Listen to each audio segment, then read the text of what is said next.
Madam, ಹುಲಿಗಳ menu ಕಾರ್ಡಲ್ಲಿ ಮನುಷ್ಯರೇ ಇಲ್ವೇ ಇಲ್ಲ ಆ ಲಿಸ್ಟಲ್ಲಿ.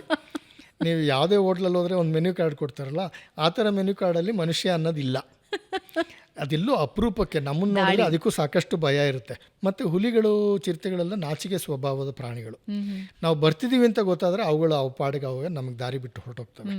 ಅವತ್ತೇನೋ ಆಕಸ್ಮಿಕವಾಗಿ ಅಷ್ಟು ಹತ್ರದಲ್ಲಿ ನೋಡಿದ್ದೀವಿ. ಬಹುಶಃ ರಣತಂಬರಲ್ಲಿ ಆ ಹುಲಿಗೆ ನಾನು ನೋಡಿಲ್ದಿದ್ರೆ ಬಹುಶಃ ನಾವು ನಡ್ಕೊಂಡು ಹೋಗ್ಬಿಡ್ತಿದ್ವಿ. ನಾವು ಹುಲಿ ಏನರಪ್ಪ ಪೆಕರು ಇವು ಹೆಂಗೆ ನಡ್ಕೊಂಡು ಹೋದ್ರು ನೋಡಿ, ನಾನು ಇಲ್ಲಿ ಕೂತಿರೋದು ಗೊತ್ತೇ ಆಗಿಲ್ಲ ಅವ್ರುಗಳಿಗೆ ಅಂತ ಅಂದ್ಕೊಂಡಿತ್ತು ನಾವು. ಒಂದ್ಸಲ ಅನ್ಕೋತಿದ್ದೆ ನಾವು. ಅದೇನೋ ನಮ್ಗೊಂದು ಸ್ವಲ್ಪ ವನ್ಯಜೀವಿಗಳ ಬಗ್ಗೆ ಗೊತ್ತಿರೋದ್ರಿಂದ, ಮತ್ತು ಈ ಸಿಕ್ಸ್ ಸೆನ್ಸ್ ಅಂತ ಕೆಲವು ಸಲ ಇರ್ತದಲ್ಲ, ಅದರಿಂದ ನೋಡಿದ್ವಿ ಅವತ್ತಷ್ಟೇ ಹುಲಿನ. ಇಲ್ಲ ಅಂತ ಹೇಳಿದ್ರೆ ಹುಲಿಗಳು ಮನುಷ್ಯನ ಮೈ ಮೇಲೆ ಬೀಳೋದಿಲ್ಲ.